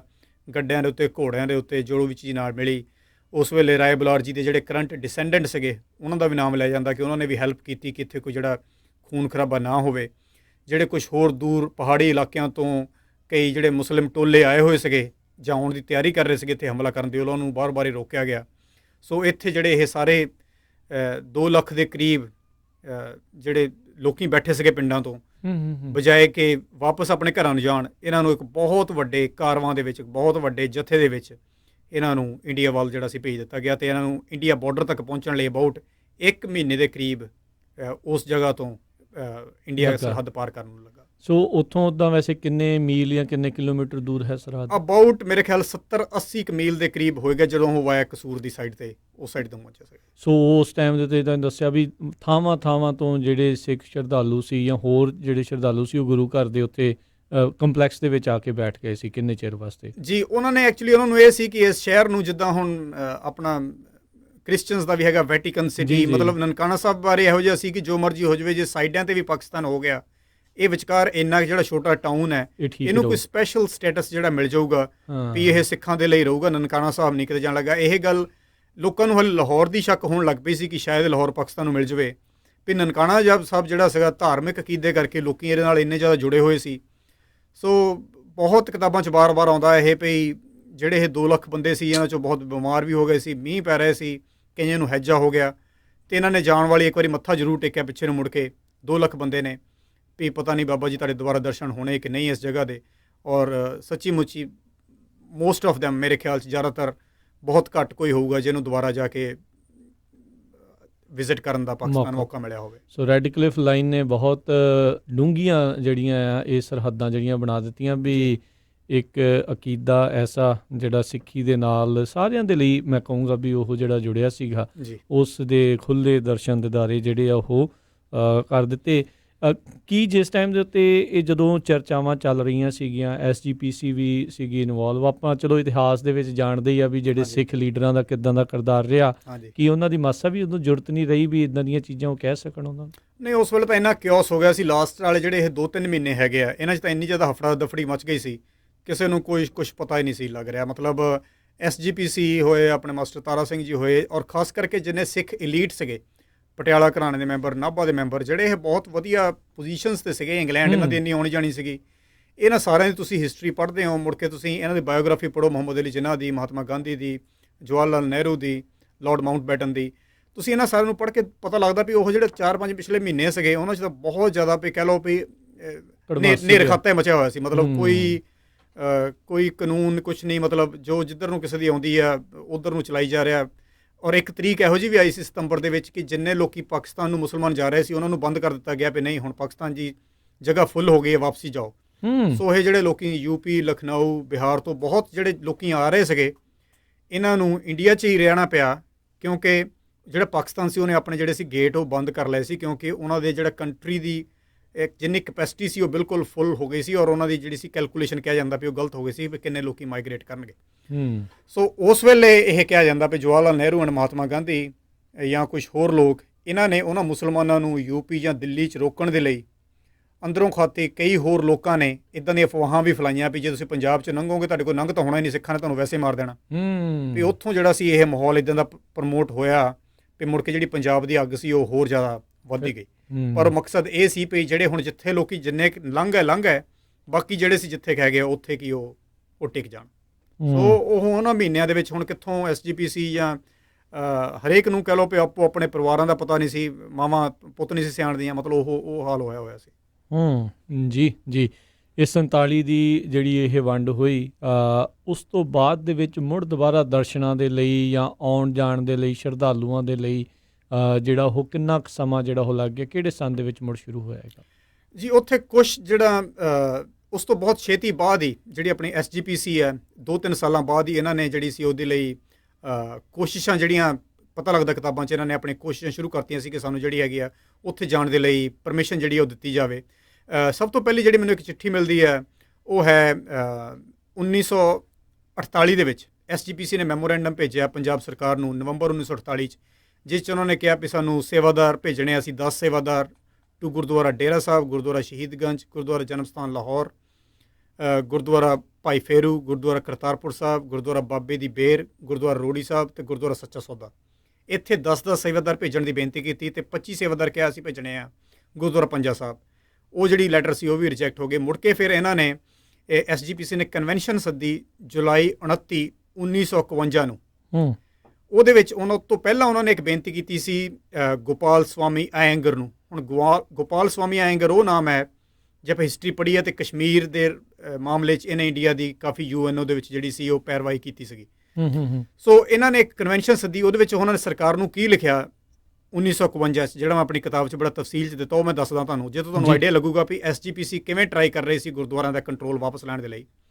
ਉਹ ਆਪਣੀ ਚਿੱਠੀ 'ਚ ਕੀ ਲਿਖਦੇ ਆ, ਜਿਹੜੀ ਕਨਵੈਨਸ਼ਨ ਹੋਈ 1951 'ਚ, ਉਹ ਲਿਖਦੇ ਆ ਵੀ ਪਾਕਿਸਤਾਨ ਵੰਡ ਤੋਂ ਬਾਅਦ ਜੂਨ 1948 ਤੱਕ ਜਿਹੜੇ ਨਨਕਾਣਾ ਸਾਹਿਬ ਸੇਵਾਦਾਰ ਸੀ ਉਹਨਾਂ ਦੀ ਗਿਣਤੀ 40 ਦੇ ਕਰੀਬ ਰਹੀ, ਪਰ ਪਰਮਿਟ ਸਿਸਟਮ ਹੋਣ ਕਰਕੇ ਹੋਰ ਜਿਹੜੀ ਗਿਣਤੀ ਉਹ ਘਟਦੀ ਗਈ, ਅਤੇ ਜਿਹੜੇ ਸੇਵਾਦਾਰ ਹੁਣ ਨਨਕਾਣਾ ਸਾਹਿਬ ਹੈਗੇ ਆ ਉਹ ਆਪਣੇ ਕੰਪਾਊਂਡ ਤੋਂ ਬਾਹਰ ਨਹੀਂ ਜਾ ਸਕਦੇ, ਜਦ ਕਿ ਜਿਹੜੇ ਇੰਡੀਆ 'ਚ ਮੁਸਲਮਾਨ ਜਿਹੜੀਆਂ ਜਗ੍ਹਾ ਹੈਗੀਆਂ ਸੀ ਉਹਨਾਂ 'ਚ ਜਿਹੜੇ ਰਹਿ ਗਏ ਆ ਉਹ ਬਿਲਕੁਲ ਫਰੀਲੀ ਘੁੰਮ ਸਕਦੇ ਆ ਔਰ ਆਪਣੀਆਂ ਟ੍ਰਾਂਜੈਕਸ਼ਨਸ ਖੁੱਲ੍ਹ ਕੇ ਕਰ ਸਕਦੇ ਆ। ਉਹ ਪੂਰੇ ਸੇਫ ਹੈਗੇ ਆ, ਜਦ ਕਿ ਸਾਡੇ ਜਿਹੜੇ ਸ਼੍ਰੋਮਣੀ ਕਮੇਟੀ ਦੇ ਕੁਝ ਮੈਂਬਰ ਪਿੱਛੇ ਹੈਗੇ ਆ ਉਹਨਾਂ ਨੂੰ ਕੋਈ ਇਹੋ ਜਿਹੀ ਜਿਹੜੀ ਹੈਗੀ ਆ ਫੈਸਿਲਿਟੀ ਨਹੀਂ ਹੈਗੀ।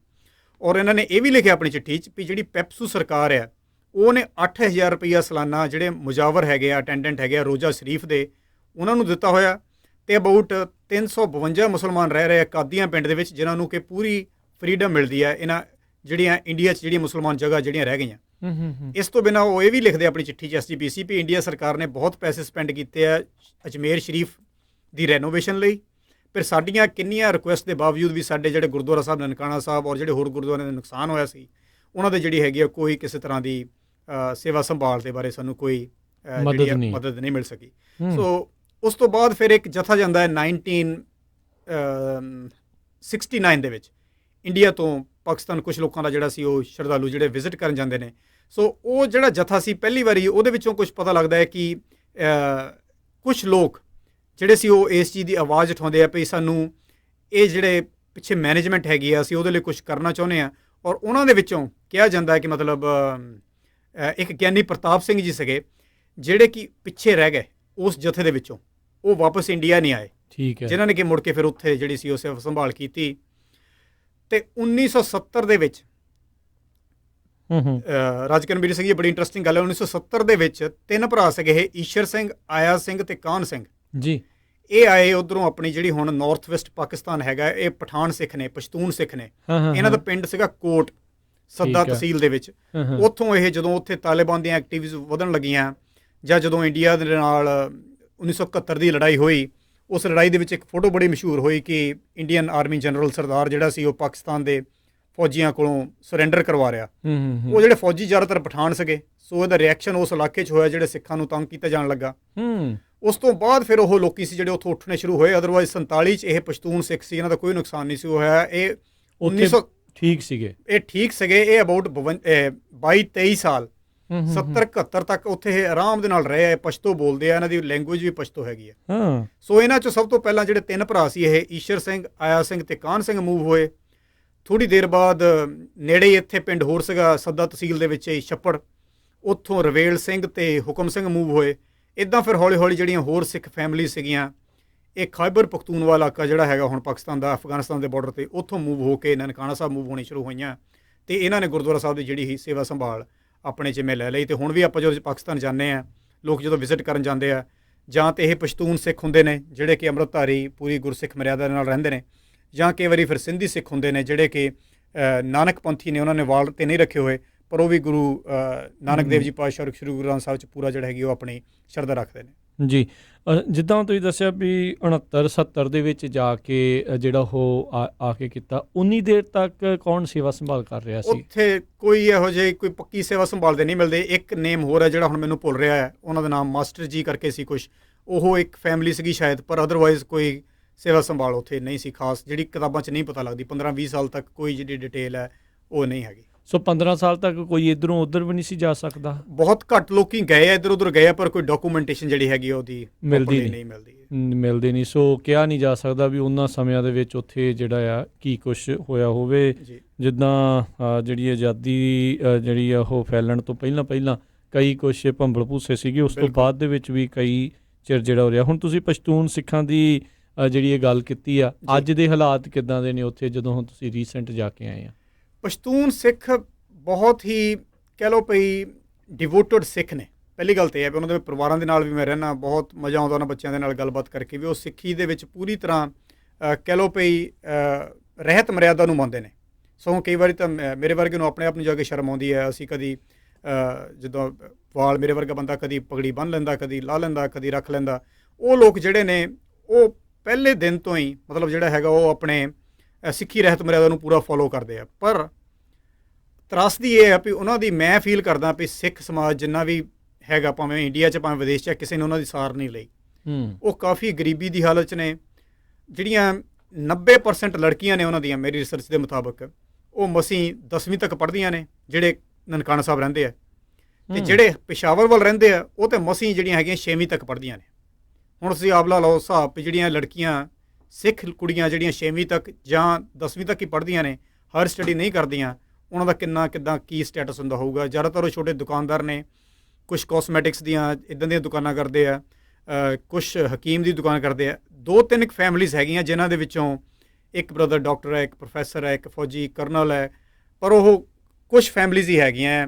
ਅਦਰਵਾਈਜ਼ ਜ਼ਿਆਦਾਤਰ ਜਿਹੜੀ ਹਾਲਤ ਹੈ ਇਹਨਾਂ ਦੀ ਖਰਾਬ ਹੈਗੀ ਹੈ, ਔਰ ਗਿਣਤੀ ਵੀ ਜਿਹੜੀ ਇਹਨਾਂ ਦੀ ਦਿਨੋਂ ਦਿਨ ਜਿਹੜੀ ਘਟ ਰਹੀ ਹੈ। ਸੋ ਇੰਟਰਨੈਸ਼ਨਲ ਸਿੱਖ ਕਮਿਊਨਿਟੀ ਦਾ ਇਹਨਾਂ ਵੱਲ ਧਿਆਨ ਹੋਣਾ ਮੇਰੇ ਮੁਤਾਬਕ ਬਹੁਤ ਜ਼ਰੂਰੀ ਹੈ। ਜਿੱਥੇ ਆਪਾਂ ਬਿਲਡਿੰਗਸ ਦੇ ਲਈ ਇੰਨਾ ਕੁਝ ਕਰਦੇ ਹਾਂ, ਜਿੱਥੇ ਆਪਾਂ ਹੈਰੀਟੇਜ ਨੂੰ ਬਿਲਡਿੰਗਸ ਦੇ ਉੱਪਰ ਆਪਾਂ ਇੰਨਾ ਮਨੀ ਸਪੈਂਡਿੰਗ ਕਰਦੇ ਹਾਂ, ਇੰਨੇ ਬਜਟ ਨੇ, ਇੱਥੇ ਇਹ ਜਿਹੜੀ ਬਹੁਤ ਛੋਟੀ ਟਾਈਨੀ ਕਮਿਊਨਿਟੀ ਹੈਗੀ ਹੈ ਸਿੱਖ ਦੀ, ਜਿਹੜਾ ਮੈਂ ਬਾਰ-ਬਾਰ ਕਹਿ ਰਿਹਾ ਕਿ ਇਹ ਗੁਰਸਿੱਖ ਨੇ, ਰਹਿਤ ਮਰਿਆਦਾ ਨੂੰ ਫੋਲੋ ਕਰਦੇ ਨੇ, ਉਹਨਾਂ ਵੱਲ ਧਿਆਨ ਦੇਣਾ ਜਿਹੜਾ ਵਰਲਡ ਵਾਈਡ ਸਿੱਖ ਕਮਿਊਨਿਟੀ ਹੈਗਾ ਉਹਦੀ ਇੱਕ ਕਹਿ ਲਓ ਪਈ ਜ਼ਿੰਮੇਵਾਰੀ ਬਣ ਜਾਂਦੀ ਹੈ ਮੇਰੇ ਖਿਆਲ ਦੇ ਵਿੱਚ। ਜੀ, ਅਤੇ ਕੋਈ ਹੈ ਸੰਸਥਾ ਜਿਹੜੀ ਕੁਛ ਇੱਦਾਂ ਦਾ ਕਾਰਜ ਕਰ ਰਹੀ ਹੈਗੀ ਹੈ ਜਿਹੜੀ ਤੁਹਾਡੀ ਨਜ਼ਰ ਦੇ ਵਿੱਚ, ਜੇ ਕੋਈ ਮਦਦ ਜਾਂ ਹੈਲਪ ਦੇ ਬਾਰੇ ਕੋਈ ਜਾਣਕਾਰੀ ਲੈਣਾ ਚਾਹੁੰਦਾ ਹੈ ਜਾਂ ਕੁਛ ਕਰਨਾ ਚਾਹੁੰਦਾ ਹੈ? ਨਹੀਂ ਜੀ, ਅਨਫੋਰਚੂਨੇਟਲੀ ਇਹੋ ਜਿਹੀਆਂ ਸੰਸਥਾਵਾਂ ਤਾਂ ਬਹੁਤ ਨੇ ਜਿਹੜੀ ਗੁਰਦੁਆਰਾ ਸਾਹਿਬ ਦੇ ਲਈ, ਜੇ ਮੈਂ ਹੁਣ ਵੀ ਕਹਾਂ ਕਿ ਹਾਂਜੀ ਫਲਾਨਾ ਗੁਰਦੁਆਰਾ ਸਾਹਿਬ ਡਿੱਗ ਰਿਹਾ, ਉਹਦੇ ਲਈ ਡੋਨੇਸ਼ਨ ਕਰਨੀ ਹੈ, ਲੋਕੀ ਰੈਡੀ ਨੇ।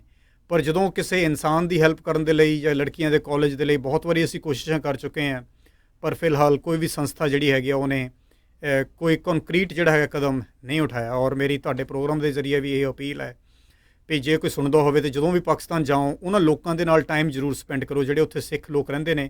ਉਹਨਾਂ ਦੇ ਨਾਲ 1-2 ਦਿਨ ਸਪੈਂਡ ਕਰੋ, ਉਹਨਾਂ ਦੇ ਘਰ ਵਿਜ਼ਿਟ ਕਰੋ, ਉਹਨਾਂ ਦੇ ਨਾਲ ਥੋੜ੍ਹੀ ਨੇੜਤਾ ਵਧਾਓ, ਤਾਂ ਕਿ ਜਿਹੜੀਆਂ ਇਹ ਕੁਛ ਫੈਮਲੀਜ਼ ਨਨਕਾਣਾ ਸਾਹਿਬ ਰਹਿੰਦੀਆਂ ਨੇ ਸਿੱਖਾਂ ਦੀਆਂ, ਇਹਨਾਂ ਨੂੰ ਆਪਾਂ ਥੋੜ੍ਹਾ ਜਿਹਾ ਹੈਗਾ ਅਪਲਿਫਟ ਕਰਵਾ ਸਕੀਏ। ਉਹ ਤਾਂ ਹੀ ਪੋਸੀਬਲ ਹੈ ਜੇ ਤੁਸੀਂ ਉਹਨਾਂ ਨਾਲ ਟਾਈਮ ਸਪੈਂਡ ਕਰੋਗੇ। ਜੇ ਆਪਾਂ ਸਿਰਫ ਜਾ ਕੇ ਹਾਏ ਹੈਲੋ ਕਰ ਲੈਂਦੇ ਹਾਂ, ਜਿਹੜੀ ਉਹਨਾਂ ਦੀ ਅਸਲੀਅਤ ਹੈ, ਜੋ ਉਹਨਾਂ ਦੀ ਅੰਦਰਲੀਆਂ ਪ੍ਰੋਬਲਮਸ ਹੈ, ਉਹ ਤੁਹਾਨੂੰ ਕਦੀ ਨਹੀਂ ਦੱਸਣਗੇ। ਪਰ ਜਦੋਂ ਤੁਸੀਂ ਉਹਨਾਂ ਨਾਲ ਦੋਸਤੀ ਕਰਦੇ ਹੋ, ਥੋੜ੍ਹੇ ਜਿਹੇ ਰਿਲੇਸ਼ਨ ਵਧਾਉਂਦੇ ਹੋ, ਫਿਰ ਹੌਲੀ ਬੰਦਾ ਖੁੱਲ੍ਹਣ ਲੱਗਦਾ ਹੈ। ਉਹਨਾਂ ਨਾਲ ਫੋਨ 'ਤੇ ਕੰਟੈਕਟ ਰੱਖੋ। ਦੈਟਸ ਹਾਊ ਆਪਾਂ ਇੱਕ ਫੈਮਿਲੀ ਨੂੰ ਅਡੋਪਟ ਕਰਕੇ ਅੱਗੇ ਦੀ ਅੱਗੇ ਜਿਹੜਾ ਹੈਗਾ ਉਹ ਚੱਕ ਸਕਦੇ ਹਾਂ। ਜੀ, ਡਾਕਟਰ ਪੰਨੂ, ਜਿੱਦਾਂ ਆਪਾਂ ਦੇਖਿਆ ਵੀ ਬਹੁਤ ਸਾਰੇ ਮੁਲਕਾਂ 'ਚ ਆਪਾਂ ਵੀ ਇੱਥੇ ਜਿਹੜੇ ਬਾਹਰ ਆਏ ਹਾਂ, ਬਾਹਰਲੇ ਮੁਲਕ 'ਚ ਆ ਕੇ ਵਸੇ ਹਾਂ, ਬਹੁਤ ਸਾਰੇ ਲੋਕ ਸਫਲ ਹੋਏ ਨੇ, ਬਹੁਤ ਜ਼ਿਆਦਾ ਵੱਡੇ ਕਾਰੋਬਾਰੀ ਹਰ ਇੱਕ ਤਰੀਕੇ ਦੇ ਵਿੱਚ ਵਧੇ ਨੇ। ਕੀ ਕਾਰਨ ਸੀਗੇ ਵੀ ਇਹ ਜਿਹੜੇ ਪਸ਼ਤੋ ਦੇ ਸਿੱਖ ਜਦੋਂ ਇੱਥੇ ਮੂਵ ਵੀ ਹੋ ਗਏ ਨਨਕਾਣਾ ਸਾਹਿਬ ਦੇ ਇਲਾਕੇ ਦੇ ਵਿੱਚ, ਇਹ ਜ਼ਿਆਦਾ ਸਫਲ ਨਹੀਂ ਹੋ ਸਕੇ? ਕੀ ਸਰਕਾਰੀ ਬੰਦਸ਼ਾਂ ਉਹਨਾਂ ਦੇ ਉੱਤੇ ਰਹੀਆਂ ਜਾਂ ਕੁਛ ਹੋਰ ਕਾਰਨ ਸੀ? ਹਾਂਜੀ, ਬਹੁਤ ਡਿਫੀਕਲਟ ਕੁਐਸਚਨ ਹੈ, ਸ਼ਾਇਦ ਮੈਂ ਇਹਦਾ ਆਨਸਰ ਨਹੀਂ ਦੇ ਪਾਵਾਂਗਾ, ਔਰ ਮੈਂ ਖੁਦ ਇਹਦਾ ਆਨਸਰ ਲੱਭਣ ਦੀ ਬਹੁਤ ਚਿਰ ਤੋਂ ਕੋਸ਼ਿਸ਼ ਕਰ ਰਿਹਾ। ਪਰ ਮੈਨੂੰ ਇਹ ਪਤਾ ਹੈ ਕਿ ਉਹਨਾਂ ਨੂੰ ਸਪੋਰਟ ਸਿਸਟਮ ਦੀ ਬਹੁਤ ਲੋੜ ਹੈਗੀ ਆ। ਉਹਨਾਂ ਨੂੰ ਨੌਕਰੀਆਂ ਦੇ ਵਿੱਚ, ਉਹਨਾਂ ਨੂੰ ਪੜ੍ਹਾਈ ਦੇ ਵਿੱਚ, ਉਹਨਾਂ ਨੂੰ ਟੈਕਨੀਕਲ ਐਜੂਕੇਸ਼ਨ ਦੇ ਵਿੱਚ, ਲੜਕੀਆਂ ਦੀ ਹਾਇਰ ਐਜੂਕੇਸ਼ਨ ਦੇ ਵਿੱਚ, ਸਮਾਜਿਕ ਲੈਵਲ 'ਤੇ ਉਹਨਾਂ ਨੂੰ ਉੱਪਰ ਚੁੱਕਣ ਦੇ ਲਈ ਜਿੰਨੀ ਵੀ ਉਹਨਾਂ ਨੂੰ ਆਪਾਂ ਸਪੋਰਟ ਕਰ ਸਕੀਏ ਉਨੀ ਹੀ ਘੱਟ ਹੈ। ਪਰ ਤੁਹਾਡਾ ਕੁਐਸਚਨ ਬਿਲਕੁਲ ਜਾਇਜ਼ ਹੈ, ਕਿਉਂਕਿ ਜਦ ਤੱਕ ਆਪਾਂ ਨੂੰ ਕਾਰਨ ਨਹੀਂ ਪਤਾ ਲੱਗੂਗੇ ਆਪਾਂ ਉਹਨਾਂ ਦੀ ਕਿਵੇਂ ਹੈਲਪ ਕਰ ਸਕਦੇ ਹਾਂ। ਉਹਦੇ ਲਈ ਆਪਾਂ ਨੂੰ ਉੱਥੇ ਜਿਹੜੇ ਰਹਿਣ ਵਾਲੇ ਦੋਸਤ ਨੇ, ਪਾਕਿਸਤਾਨ 'ਚ ਰਹਿਣ ਵਾਲੇ ਜਿਹੜੇ ਦੋਸਤ ਨੇ, ਉਹ ਸ਼ਾਇਦ ਮਦਦ ਕਰ ਸਕਦੇ ਆ, ਜਿਹੜੇ ਗਰਾਊਂਡ ਲੈਵਲ 'ਤੇ ਇਹ ਕੰਮ ਜ਼ਿਆਦਾ ਕਰਕੇ ਸਾਨੂੰ ਇਹ ਰਿਸਰਚ ਕਰਕੇ ਦੱਸ ਸਕਦੇ ਆ ਵੀ what is the reason why couldn't that particular segment of Sikhs do as much progress that like the people have done abroad otherwise. So that is a very good question though. ਬਿਲਕੁਲ। ਸੋ ਆਪਾਂ ਦੇਖਦੇ ਹਾਂ ਵੀ ਇਹ ਵੀ ਨਹੀਂ ਗੱਲ, ਚਲੋ ਹਾਂ ਵਿਤਕਰਾ ਜ਼ਰੂਰ ਆਪਾਂ ਦੇਖਦੇ ਹਾਂ ਵੀ ਹੁੰਦਾ ਹੈ ਬਹੁਤ ਸਾਰੇ ਮੁਲਕਾਂ ਦੇ ਵਿੱਚ, ਆਪਾਂ ਦੇਖਦੇ ਹਾਂ, ਪਰ ਫਿਰ ਵੀ ਸਫਲਤਾਵਾਂ ਵੀ ਜਿਹੜੀ ਉਹਨਾਂ ਕਈ ਕਮਿਊਨਿਟੀਆਂ ਦੇ ਉਹਨਾਂ ਦੇ ਹੱਥਾਂ ਦੇ ਵਿੱਚ ਜਿਹੜੀਆਂ ਉਹ ਆਉਂਦੀਆਂ ਨੇ। ਚਲੋ ਇਹ ਚੀਜ਼ ਜ਼ਰੂਰ ਇੱਕ ਵਿਚਾਰ ਅਧੀਨ ਹੈਗੀ ਆ। ਜਿਹੜੇ ਹੋਰ ਵੀ ਇਸ ਚੀਜ਼ਾਂ ਵੱਲ ਰਿਸਰਚ ਕਰ ਰਹੇ ਆ, ਉਹਨਾਂ ਦੇ ਲਈ ਵੀ ਇਹ ਸਵਾਲਾਂ ਦੇ ਜਵਾਬ ਲੱਭਣੇ ਮੈਂ ਸੋਚਦਾ ਵੀ ਬਹੁਤ ਅਤ ਜ਼ਰੂਰੀ ਹੈਗੇ ਆ, ਕਿਉਂਕਿ ਅਦਰਵਾਈਜ਼ ਆਪਾਂ ਜੇ ਸਿਰਫ ਉਹਨਾਂ ਨੂੰ ਗੁਜ਼ਰ ਬਸਰ ਦੇ ਲਈ ਹੀ ਇਕੱਲੀ ਮਦਦ ਕਰਦੇ ਰਹਿ ਜਾਈਏ ਸਾਰੀ ਉਮਰ, ਤੇ ਉਹ ਵੀ ਉਹਦਾ ਕੋਈ ਫਾਇਦਾ ਨਹੀਂ ਆ ਜੇ ਉਹ ਆਪਣੇ ਪੈਰਾਂ ਦੇ ਉੱਤੇ ਜੇ ਉਹ ਖੜੇ ਨਾ ਹੋ ਸਕਣਗੇ। ਮੈਂ ਇੱਥੇ ਇਸ ਚੀਜ਼ ਦੇ ਨਾਲ ਇਹ ਵੀ ਜਦੋਂ ਵੰਡ ਤੋਂ ਬਾਅਦ ਦੇ ਵਿੱਚ, ਜਿੱਦਾਂ ਤੁਸੀਂ ਕਿਹਾ ਵੀ ਕੁਛ ਜਿਹੜੇ ਭਰਾ ਆ ਫਿਰ ਉੱਧਰੋਂ ਆਏ, ਉਹਨਾਂ ਨੇ ਸੇਵਾ ਸੰਭਾਲ ਜਿਹੜੀ ਸ਼ੁਰੂ ਕੀਤੀ, ਕਿ ਇਸੇ ਤੋਂ ਬਾਅਦ ਦੇ ਵਿੱਚ ਹੀ ਜਿਹੜੀ ਪਾਕਿਸਤਾਨ ਸਿੱਖ ਗੁਰਦੁਆਰਾ ਪ੍ਰਬੰਧਕ ਕਮੇਟੀ ਆ ਉਸ ਦੇ ਗਠਨ ਦੀ ਲਹਿਰ ਜਿਹੜੀ ਚੱਲੀ ਆ ਜਾਂ ਕੁਛ ਤਾਂ ਹੀ ਇਹ ਸਾਰਾ ਕੁਛ ਜਿਹੜਾ ਉਹ ਹੋ ਸਕਿਆ। SGPC ਨੇ ਵੀ ਜਿੱਦਾਂ ਤੁਸੀਂ ਕਿਹਾ ਵੀ ਬਹੁਤ ਕੋਸ਼ਿਸ਼ਾਂ ਕੀਤੀਆਂ ਵੀ ਸੇਵਾ ਸੰਭਾਲ ਜਿਹੜੀ ਆ ਉਹ ਕਰਵਾਈ ਜਾ ਸਕੇ। ਸੋ ਉਸ ਦੇ ਬਾਬਤ ਵੀ ਕੁਛ ਉੱਥੇ ਤੁਹਾਨੂੰ ਲੱਭਦਾ ਹੈ? ਜੀ ਐਕਚੁਅਲੀ ਇਹ ਦੋਨੋਂ ਚੀਜ਼ਾਂ ਨਾਲ ਹੀ ਹੋਈਆਂ। ਇੱਕ ਤਾਂ ਜਿਹੜੇ ਵਿਦੇਸ਼ਾਂ 'ਚ ਸਿੱਖ ਸੀਗੇ, ਖਾਸ ਕਰਕੇ ਅਮਰੀਕਾ ਤੋਂ ਸਰਦਾਰ ਗੰਗਾ ਸਿੰਘ ਢਿੱਲੋਂ, ਉਹਨਾਂ ਦਾ ਨਾਮ ਕਾਫੀ ਵਾਰ ਜ਼ਿਕਰ ਆਉਂਦਾ ਹੈ ਵੀ ਉਹ ਵਾਸ਼ਿੰਗਟਨ DC ਤੋਂ ਗਏ ਪਾਕਿਸਤਾਨ 1975 ਤੇ 1979 ਦੇ ਵਿੱਚ ਜਿਹੜੀ ਹੈਗੇ ਮੈਨੂੰ ਕੁਛ ਐਂਟਰੀਜ਼ ਮਿਲਦੀਆਂ ਨੇ।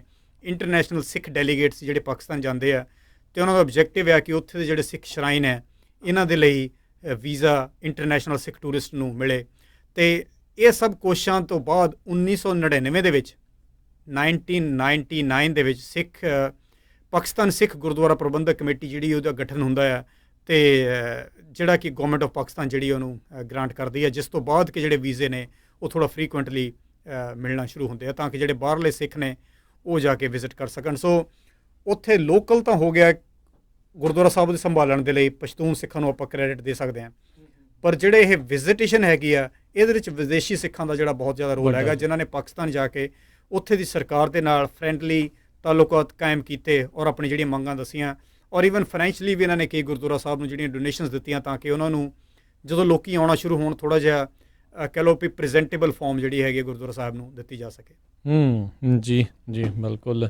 ਸੋ ਡਾਕਟਰ ਪੰਨੂ, ਆਪਣਾ ਸਮਾਂ ਵੀ ਅੱਜ ਦੇ ਪ੍ਰੋਗਰਾਮ ਦਾ ਜਿਹੜਾ ਇੱਥੇ ਹੀ ਸਮਾਪਤ ਹੈ ਅਤੇ ਨਾਲ ਹੀ ਆਪਣੇ ਸਰੋਤਿਆਂ ਨੂੰ ਦੱਸਦੇ ਜਾਈਏ ਜਿਹੜੀ ਇਹ ਗੱਲਬਾਤ ਆ ਉਹ ਚੱਲ ਰਹੀ ਸੀ ਦ ਸਿੱਖ ਹੈਰੀਟੇਜ ਬਿਯੋਂਡ ਬਾਰਡਰਸ, ਜਿਹੜੀ ਕਿਤਾਬ ਐਮਾਜ਼ੋਨ ਦੇ ਵਿੱਚ ਤੋਂ ਤੁਸੀਂ ਜਿਹੜੀ ਉਹ ਬਾਏ ਕਰ ਸਕਦੇ ਹੋ। ਫੇਸਬੁੱਕ YouTube ਦੇ ਉੱਤੇ ਨਾਲ ਇਸ ਦਾ ਜਿਹੜਾ ਲਿੰਕ ਅਸੀਂ ਸ਼ੇਅਰ ਕੀਤਾ ਹੋਇਆ ਹੈ। ਜ਼ਰੂਰ ਇਸ ਕਿਤਾਬ ਨੂੰ ਜਿਹੜਾ ਉਹ ਤੁਸੀਂ ਲੈ ਕੇ ਆਓ, ਹਾਰਡ ਕਾਪੀ ਜਿਹੜੀ ਉਹ ਤੁਸੀਂ ਜਿਹੜੀ ਉਹ ਬਾਏ ਕਰੋ। ਬਹੁਤ ਸੋਹਣੀਆਂ ਤਸਵੀਰਾਂ ਦੇ ਨਾਲ ਇਹ ਸਾਰੀ ਜਿਹੜੀ ਹਿਸਟਰੀ ਆ ਤੁਹਾਨੂੰ ਇੰਗਲਿਸ਼ ਦੇ ਵਿੱਚ ਇਹ ਪੜ੍ਹਨ ਦੇ ਲਈ ਜਿਹੜਾ ਮੌਕਾ ਮਿਲੂਗਾ।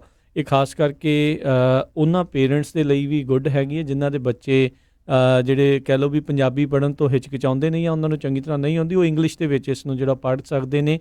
ਤੁਹਾਡੇ ਨਾਲ ਤੁਹਾਨੂੰ ਇੱਕ ਗੁਫ਼ਤਗੂ ਕਰਨ ਦਾ ਮੌਕਾ ਮਿਲ ਜਾਂਦਾ ਆਪਣੇ ਬੱਚਿਆਂ ਦੇ ਨਾਲ। ਸੋ ਜ਼ਰੂਰ ਇਸ ਕਿਤਾਬ ਨੂੰ ਤੁਸੀਂ ਜਿਹੜਾ ਉਹ ਬਾਏ ਕਰੋ। ਬਹੁਤ ਹੀ ਖੂਬਸੂਰਤ ਇਹ ਕਿਤਾਬ ਜਿਹੜੀ ਇਹਨਾਂ ਦੀ ਰਿਸਰਚ ਤੋਂ ਬਾਅਦ ਦੇ ਵਿੱਚ ਡਾਕਟਰ ਦਲਵੀਰ ਪੰਨੂ ਹੁਣਾਂ ਨੇ ਇਹ ਲਿਖੀ ਆ ਅਤੇ ਤੁਹਾਡੇ ਸਾਰਿਆਂ ਦੀ ਨਜ਼ਰ ਜਿਹੜੀ ਉਹ ਪੇਸ਼ ਕੀਤੀ ਹੋਈ ਆ।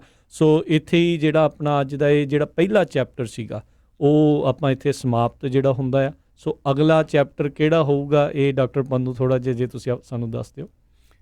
ਅਗਲਾ ਚੈਪਟਰ ਆਪਾਂ ਗੁਰਦੁਆਰਾ ਪੱਟੀ ਸਾਹਿਬ ਕਰਾਂਗੇ ਜੀ, ਠੀਕ ਹੈ ਜੀ, ਜਿੱਥੇ ਗੁਰੂ ਸਾਹਿਬ ਨੇ ਜਿਹੜੀ ਆਪਣੀ ਮੁੱਢਲੀ ਸਿੱਖਿਆ ਪ੍ਰਾਪਤ ਕੀਤੀ ਹੈ।